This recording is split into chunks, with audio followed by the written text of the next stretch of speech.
another How'd camp. you leave Auschwitz? How'd you They get out? took me out. Just one day They you sent took me you to out? work someplace else.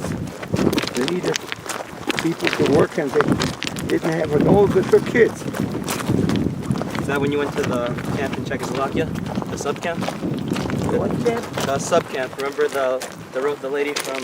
Look, you're making up stories now. Sub-camps in Czechoslovakia. I don't know anything about it. Didn't that you said, Flossenburg, you mean? Flossenburg was in Germany. uh, What's no, I remember in Auschwitz 1, Dorota was saying that I think maybe there was a sub camp. don't know nothing about No? it. Alright. See, I said that the barracks was the long way. Yeah. The opposite was there. Pretty sure the last camp was A, but it was only one line of barracks. Here they have some of the barracks rebuilt over there. See?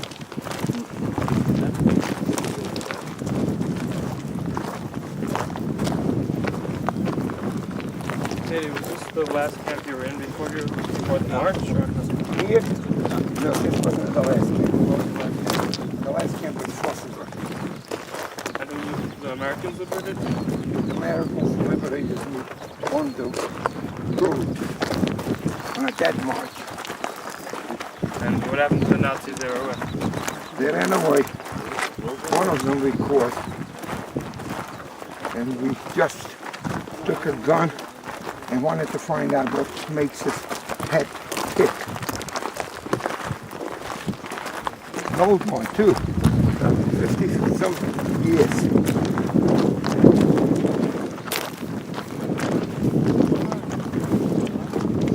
Barracks are like I said, two sides. What? Did you find out what made his head tick? Yes. We found out very good. We removed it and it didn't tick no more. We also, when the Germany lost the war, they all started to run back, you know, the Germans. And we Russian war prisoners that were wild. And somebody came over, he was in the Hitlerjugend. We tied him up, his hands and feet, and threw him in the river. How would the roll call? Huh? The roll call. What? When I did the roll call, Roundup. Yeah, roundups, how would that work? that was the end of the camp. Like each, in front of each barrack. Yeah. Each barrack, he came out and they gave the roll call. How many How people were in long, your how long barrack? did it take to... The capo Khan at Jung gave a report with the SS guard. How many people were in your barrack? What the heck knows? Did you know any capos? Any other capos that you knew growing up? Or? I knew the capo from my block. We didn't call him capo, we called him Block Elston. Means the older man from the block.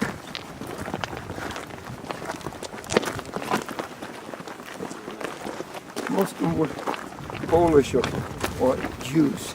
They're here from before. Here before they gave them the first job. Were any of them good? And the dead are all good. See, I told you the barracks were facing the long way. Yeah. Yeah. Yeah, that's how they lived. Yeah, but that barracks over there. They weren't barrack, they were for the storage. opposite side. And the sea lager This is is sea lager. no, No, this is the one where it has a road and you have a electric fence this way and this way. yeah, right there's the road. What's the next one? That's You the got- road right there. You got two fences there. Yeah. Then That's the this road. is the sea lager. This is the sea lager. Yeah. Here's the bathroom. Oh, like that. That's you got that's why I know. That's high why. class. Yeah. High class bathroom. See these holes in the concrete? That was the bathroom. And on the bottom, a flow of river meant constantly. See? And they just let you out once a day. See? Water was running constantly and moved the, what's the name, the urine. That's it. See? Everybody had a hole. What if you had to go to the bathroom some other time of the day? Then you had trouble. But you gotta remember something else. If you don't eat and don't drink, you don't have to go to the bathroom all over. Okay? How long did they give you to go to the bathroom? Look out, guys. You didn't have to do long. You got an hour and a half you had to take care of that matter. See? Yeah. And And there was a flow of water running here constantly and moved the human waste out. Where I don't know.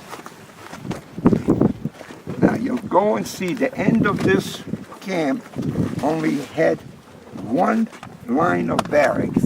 That was the gypsy camp. the gypsy. And where did you wash? Wash. What kind of wash do you wash? For what? Your hands, your face. Didn't have no face, no wash. No, we didn't have all these. See? We didn't have toothpaste. No, we didn't have it.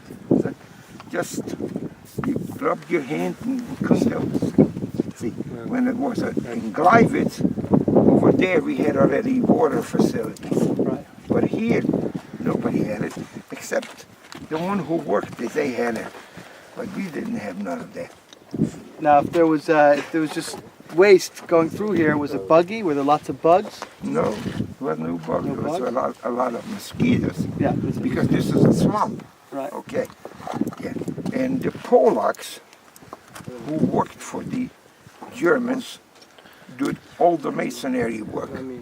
And they came in almost daily, but they had papers for it. They let them in. And they also sometimes brought in some food for money and sometimes some weapons.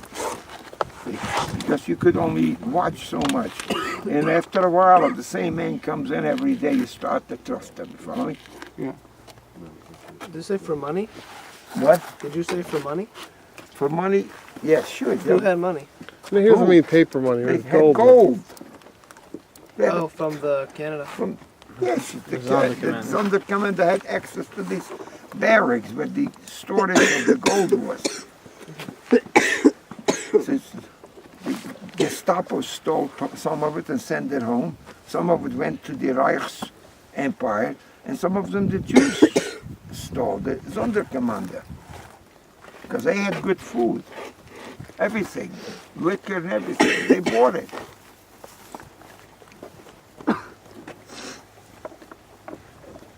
And the selection was all the way down there where you could see open land there. You could see that what the selection was for us kids.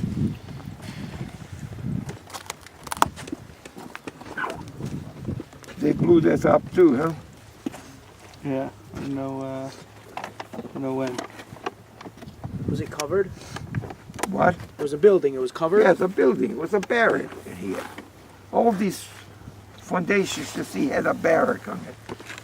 And each barrack was full of people. It wasn't. You had a 3-story bunk. Do you remember which number you were in? Huh? Do you remember which number you were in? I can't recognize it in him. I was three barracks from the end. Alright, so we'll get there. Now, Was it mixed or it wasn't mixed, right? It was men and women Huh? Separate. It was separate, right? It was all separate. What? Men and women. Men and women. Yeah, women had a separate camp. In the beginning, they were here. One side was men, one side was women. Then it came so many men. They needed a camp for them, so they separated. And the adults went away within 4 weeks, you know. One transport went to Warsaw to clean up the Warsaw ghetto. The girls went to work.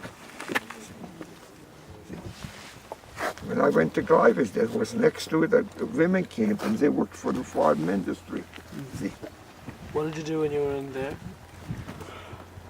I dug ditches for the Gestapo, for the Thai Farm Company.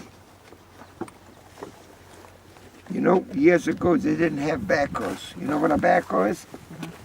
A backhoe does the digging. So they had human backhoes. We see a lot of these chimneys here. We see chimneys here. It's just to keep it warm in wintertime. It was very cold. Did you have warm? Did they heat your barrack? It was dead damn cold. They had to put some wood and heat it. Oh, they did. But it didn't do so damn bit of good. The cracks were so big on the barracks, you know. Right. How many people slept in your bunk? I think 8 kids we had in my bunk. Kids take less room up, you know. Right. And was there straw or blankets or anything? Boards, Boards. nothing. No straw, no nothing. Straw gives you problem, you know, to bring the bugs, bed bugs. They did give us some blankets. And if you learn to sleep on a hard floor, you don't sleep. It doesn't bother you. What time did you get waken up in the morning? Did you say? What time did you get woken up in the morning? 5 in the morning. What did you do at 5? You got to get dressed and go out to be counted in the appel. Appel is the roll call area. Roll call. You're not counted every morning? Every morning and every evening. How long did that take? See, How long did the counting take? what? How long did did roll the call counting take? take? Appel take? About a half hour, all depends if the SS came. And sometimes you stayed out for an hour and you freeze yourself Even if it was raining and snowing, right? They would take you out every day. every day. Were there ever arguments like in the barracks? Like did you like ever argue with people inside the barracks? Were there ever arguments or fights?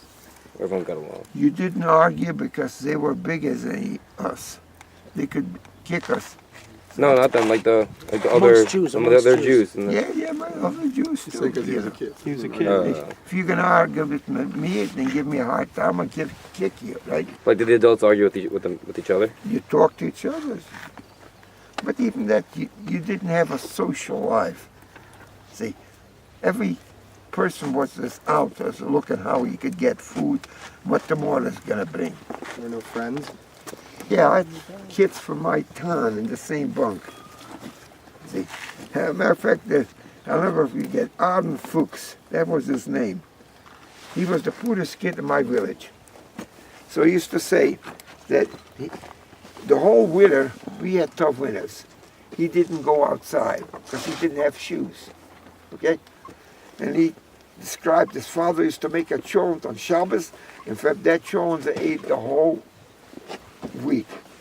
And he also told me that, horses are strong animals, but they're even stronger when they're blind. So my father had a blind horse, give it to his father, so he has to lead him. He went to business, he made a living. Did he survive? I think so. It's a funny part. We were together, we were shipped out together to Birkenau, from Birkenau to Gleiwitz, and then we went on the transport from, when the Russians came, we loaded up on trains, and there we got lost from each other. See, after Oranienburg I didn't have nobody, I was all my own. When I came to Flossenburg, I found some kids who know me from next town, but they didn't make it.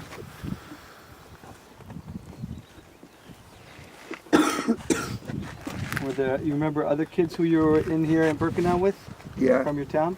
yeah, Wo Vivek, Shloima Adler, Mendel Adler, Mendel, and Arden Adler, and a couple more, Arden Fuchs. Yeah, we're all in the same boat. And we took, I don't know how we got it, we took a little dirt and made us a square, and we played that game you roll, and you have a castle and this. We played for crumbs of bread.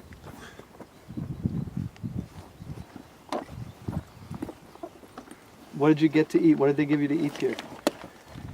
In the morning he had some yellow water they called coffee. If you went out to work, you got 9:30 a slice of bread with margarine. Then 12 o'clock you got soup. If you wanted to see some vegetables, then you had to dive in and look for it. Okay? Yeah. And at night, again, you got a little colored water with a tiny slice of bread and a little margarine. That's it. Did you just get used to having that amount of food, or were you hungry all the time? You were hungry all the time. Did you get real skinny? Huh? You got real skinny? When I was 13, I fit in a coat for an 8-year-old kid.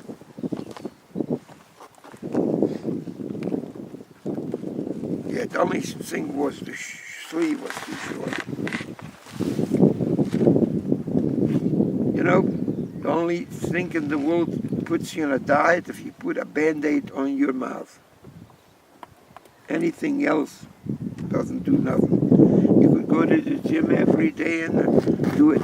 The gym is only making you to maintain that weight, not to increase. But if you eat wild, you're going to gain weight.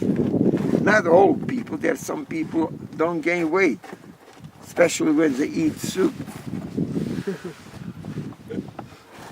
Now, there's some people, what's the name, the thyroids work better, they don't gain weight. This is something you got to be fortunate.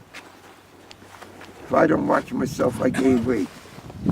And I happen to have a PhD for being cheap. What are you laughing? You can't get that bit.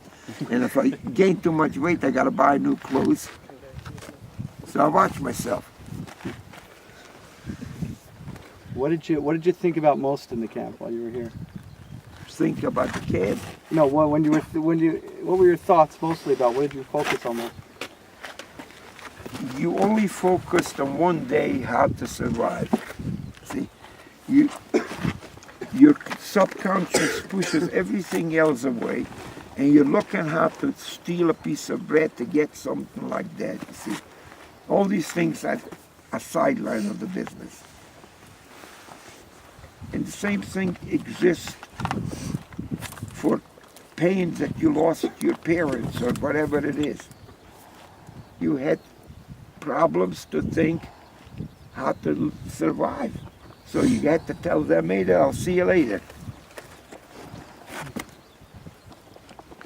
If when you're a young man and you have to go to work, you have a family, you'll go to work even with a lot of pains, you know, because they want to eat.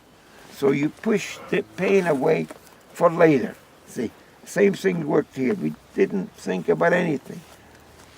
We used to say, I'll meet you in the salami factory. So we knew that they're going to kill us sooner or later, and that's it.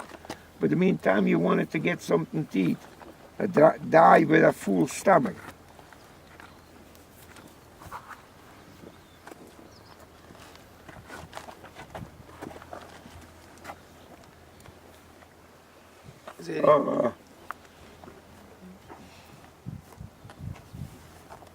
See, this is what we had to carry. Sod and lay it there to make it look green.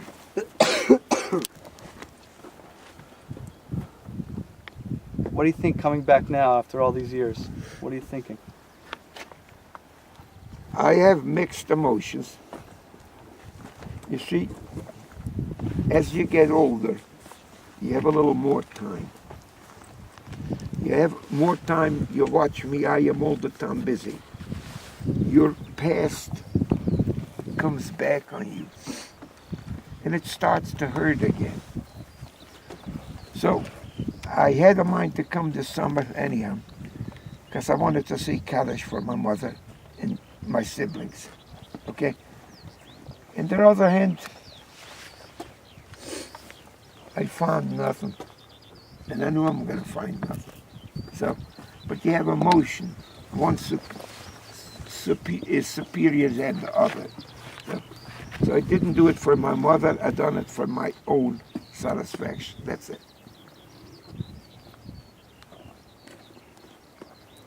And I'm glad I came. Yeah, I'm glad I came. I went to Rebbe Zinsk, to the Choizer Kaddish, to, what's the name, to the moon.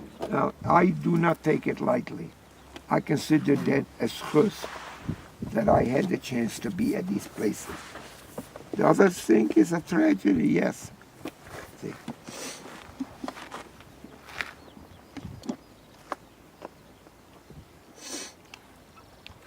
Yeah, but you young people got to learn a lot of it. See, because I'm all the time thinking, Yankee Bavini got a brucha from Hashem, if that's the Yom of a Kedma. What a brucha yet. I'm going to spread you all over. That's a brucha. We're spread all over. That's why they're killing us.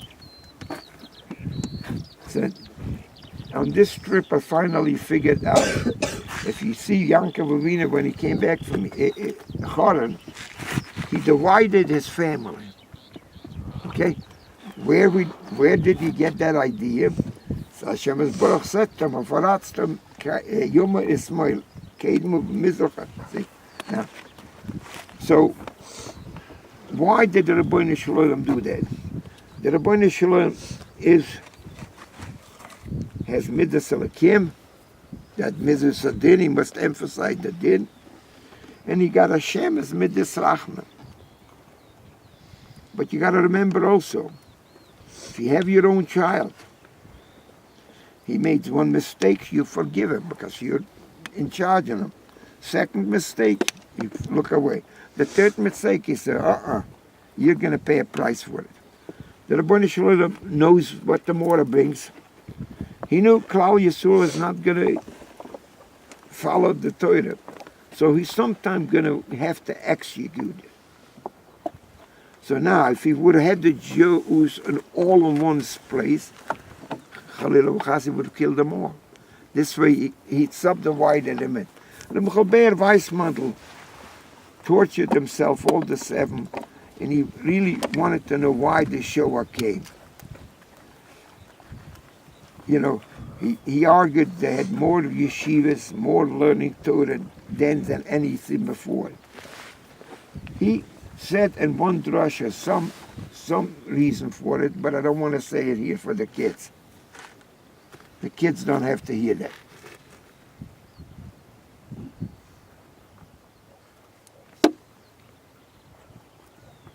What do you think they have to hear? What do you think? They're too young for it. No, what do you think they should hear? What do you think they should... You should hear. What do you want to tell them? I wanted to tell them they should be strong, grow up, Toirem der Cheretz, because when I look on, what do you call that, Meishorim Jews, there is no future for Klal Yisrael in there, for many reasons. Most of them are living from Schnorren, okay? And most of them give very little to kids. This is 21st century. The kid is gonna, sooner or later, gonna go out and see there is television, there's computer, there is cars. What do I have? Go daven, go learn. Doesn't work that way. Toirem der Cheretz Yashlakim, Taplik Tabalavarova, right? Okay, now, if you want to raise a child, especially in America, you gotta have them Gashmias. I'll tell you how I raised my kids. There wasn't in my block any Jews. Levi played with a Shegitzel, Chicky. Now, Chicky had a bike. My Levi had a bike. Chicky did that, he did that. So he had no gripes. He's just as well off as Chicky, but he goes to shul. See, but if he would have nothing, and Chicky has something, he's going to turn around, what the heck is that? Give it back to the Indians. And that's why the Haredim, what's called themselves, they're wonderful people, but they're living on feathers or paper, and paper dissolves. Their kids is going to abandon them. Not all of them, some of them. I know quite a few of them. See? Okay. That's where you can't bluff yourself. Don't put your head in the ground. A kid is entitled to have some toys. A kid, if he has the same as somebody else or what, so he goes to cheder, he goes to yeshiva. But if you'll just get a push him, go this and this and don't give him any gashmias, sooner or later he's going to realize this is being a big deal. Give it to the Indians.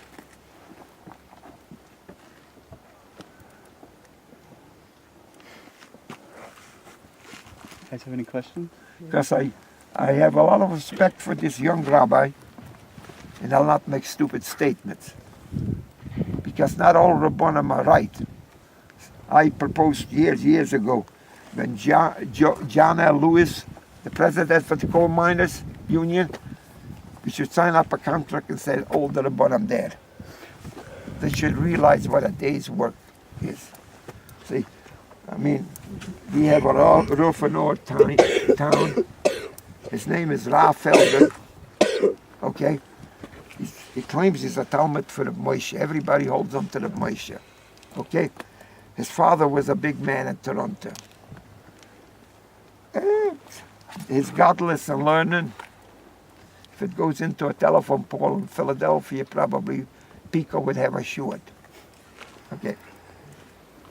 So, it's a modern shul, mostly are on the Mizrahi type. Okay, so came Shana Rabbah. Nobody stays up for Shana Rabbah. It was me and Joe Sachs. So I said to me, Moshe Feinstein, Yisroel Kedoshim. I said, Kedoshim, where is it? Write me a letter. I'll give you a tshuva. I said, look, I don't have to write you a letter. It's like in Shulchan Aruch open day. Nahagim, but Lilas, I write him a letter. What a waste of time. So he answers me back. Yes, Moshe said you can't change a minute. And he brings the Rambam. Okay. But then he says, but Moshe also said, if you daven in a shul, where the shul daven Swadesh, and all these fogies move or they pass away, then you could change it. Now, also Bnei Israel. Bnei Israel moved from one neighborhood, from Logan to Castor Avenue. They didn't accept this minute. See, now, but where is he wrong? You can't impose a takana. A takana in a shul is the shul will take upon himself. You can't go up and down in front of the beam of Stender without a talus, or without the talus on the head. Many places do that. Okay, that's a takana. You can't change it as long as the people who said the tune-up. But when it says something in Shulchan Aruch, that's not a takana. That's a minig. And a minig, you can't change. And he's all the time late for the daven. See, a rabbi should be the first one in shul. Say, a rabbi here gets up and wakes you up. If we wait him to wake us up, we'd still be sleeping. See, this is what I say. The difference is, it's Am Hadoy Malach Mor, no responsibility. He wants to come to shul, he comes. He wants to go to here, he goes, you see. But if you're a worker man, you got to punch that clock, right? You don't punch that clock, there's no money, see. That is the trouble with most American Rabbanim. I think that's a question. Yeah. When you came out of the war, you said you went to Budapest first? I came out from where? From the war. It's a little while it took me, and I got to Budapest, yeah. So did you go right back to being a practicing Jew? So Heck no. I needed to be practiced. I needed bread. So how did you find your way back into? Well, I said that before. My father was taken to Ukraine as a forced laborer from the Hungarian. It was called Munka Tabor. Munka means the word. Tabor is a camp. threw out 2 letters to me and my older brother Meshel. And he said, nobody could help me, but you and your brother, if you fast every Monday and Thursday, there's such a thing, and sit and learn and say Tillim. Okay? Now, my father left me with a sweet tooth. And I wanted to do something for him. I couldn't do nothing. I couldn't buy him a coat. I couldn't buy him a pizza pie, none of this. So I looked into the matter. Let me go and follow the religion. Okay? So I went back to it. Then I had an uncle forced me to put on twill. Then I came across the Michelber Weissmandel, Oliver Schiller. And he was the final mentor. He was such a tzaddik and such a gadol b'Torah, and lost his family and his rabbi. And he cried every day for them. And he was such a mammon that Mashiach will come and that's it. So I said to myself, I'm only a jackass. What am I going to argue with facts of life? So you went the other way. How old were you when you met him? 14. What's the rabbi? And also you got to remember, it's Heshkuchas Alyoina that my mother earned it, or my father. My mother used to say till him, get up, say till him 12 o'clock at night. Because that is a minute not to say till him at night. I don't see that minute, okay?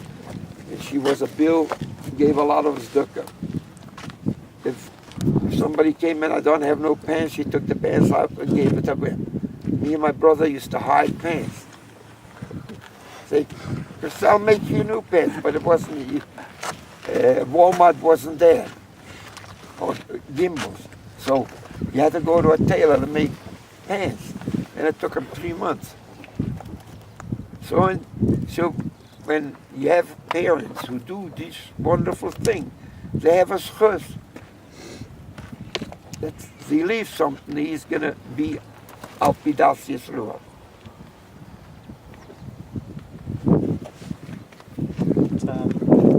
Shall we walk on? Definitely. Life must go on.